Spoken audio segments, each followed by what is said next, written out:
Hello friends, welcome to my YouTube channel pharmacist Hasnain.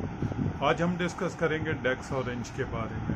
Desks orange जो है ये iron supplement है और ये आयरन प्रोवाइड करता है आपकी बॉडी में। डेक्स ऑरेंज के अंदर जो एडल्ट डोज है 15 ml, उसमें आपको 160 मिलीग्राम के लगभग आयरन मिलता है और 7.5 माइक्रोग्राम आपको साइनोकोबालामिन मिलता है यानी विटामिन B12 और फॉलिक एसिड 500 माइक्रोग्राम मिलता है। अब ये हमें देना किन कंडीशंस में चाहिए? डेक्स ऑरेंज हमें आयरन डेफिशिएंसी एनीमिया में देना चाहिए, हमें डायमॉर्फिक एनीमिया में देना चाहिए। नॉर्मली अगर हुकवर्म में उनकी इन्फेस्टेशंस में देना चाहिए, यानी अगर गेंडवे हो गए हैं, पेट में कीड़े हो गए हैं, तो उसमें भी ये डेक्स ऑरेंज हम दे सकते हैं। और दूसरी जो है कंडीशन प्रेगनेंसी में दे सकते हैं इसको। लैक्टेशन, जब बच्चे को दूध पिला रहे हों, उसमें भी दे सकते हैं। तो ये बहुत अच्छा आयरन सप्लीमेंट है और इसमें अल्कोहल है और इसमें चूँकि सिरप है, ये दो फॉर्म में आता है, सिरप, और ये कैप्सूल भी आता है। तो कैप्सूल और सिरप फॉर्म में आता है। तो जो सिरप फॉर्म है वो सिरप नॉर्मली शुगर होता है, सुक्रोस होती है, तो इसमें अच्छी खासी अमाउंट में शुगर भी है।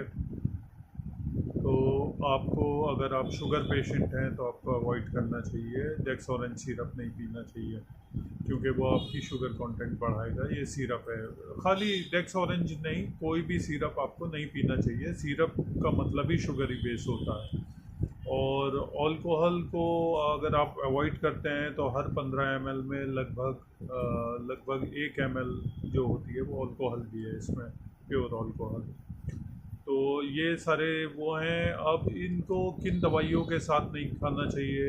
एक तो ये है कि जब भी आप डेक्स ऑरेंज को पिए तो कोशिश करो स्ट्रॉ से भी पी लो, क्योंकि टीथ को डिस्कलरेशन कर देता है, दांतों का रंग जो है वो अजीब सा कर देता है।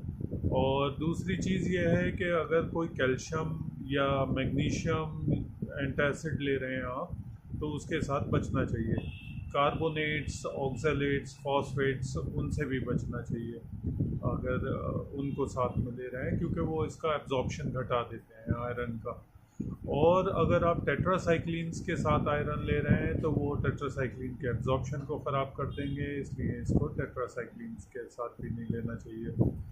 और मिल्क और डेयरी प्रोडक्ट्स को बचना चाहिए, नहीं लेना चाहिए इनके साथ में। पेनिसिलामीन हुई, मेथिल्डोपा हुआ, और या फिर बिसफॉस्फोनेट्स हुए, जो नॉर्मली उन विमेन में दिए जाते हैं जिनको पोस्ट मेनोपॉजल ऑस्टियोपोरोसिस हो जाती है, तो उनके साथ भी नहीं देना चाहिए। और अगर आप थायरॉक्सिन ले रहे हैं तो आपको थायराइड है, प्रॉब्लम है, तो थायरॉक्सिन के साथ भी जो है थायरॉक्सिन की एफिकेसी को ये घटा देता है। अब सवाल ये है कि हमें लेना कितना चाहिए। तो हमें डेक्स ऑरेंज सिरप 15 ml लेना चाहिए और दिन में 2 बार ले सकते हैं। और इसी तरह से हमें डेक्स ऑरेंज कैप्सूल्स भी लेने चाहिए। तो इसका एनीमिया किसी भी तरह का हो, अगर आपको सिडेरोब्लास्टिक एनीमिया है तब उस केस में हमें नहीं लेना चाहिए। अच्छा, किन केसेस में नहीं लेना चाहिए ये भी है। तो उसमें एक सिडेरोब्लास्टिक एनीमिया है कि अगर आपको सिडेरोब्लास्टिक एनीमिया है तो नहीं लेना चाहिए, या आपको इराइथ्रोपोइसिस में कुछ दिक्कत हो रही है, बोन मैरो डिप्रेशन है, तो उसमें भी नहीं लेना चाहिए। सीएनएस की इशू है, सीएनएस डिप्रेशन है, तो उस केस में भी बचना चाहिए इस सप्लीमेंटेशन से। उसके साथ साथ हमें डेक्स ऑरेंज जो है, अगर आपको इन्फ्लेमेटरी बाउल डिसीज़ है या आंतों में सूजन है या किसी भी तरह की आंतों की डिसीज़ है, तो ये कोरोसिव होता है, यानी आंतों के लिए अच्छा नहीं होता है, ये सूजन को बढ़ा सकता है, तो हमें उस सिचुएशन में इसको नहीं लेना चाहिए सप्लीमेंट के तौर पे। तो फिर अगर आपको किसी भी तरह का एनीमिया है, किसी भी तरह से, मतलब ये है कि आपको आयरन डेफिशिएंसी एनीमिया है या डायमॉर्फिक एनीमिया है, या आपका ऑपरेशन हुआ है, सर्जरी हुई है, जनरल वीकनेस लग रही है, या हुकवर्म इन्फेस्टेशन है, उन सारे केसेस में 15 ml दिन में 2 बार ले सकते हैं। कैप्सूल सुबह शाम ले सकते हैं।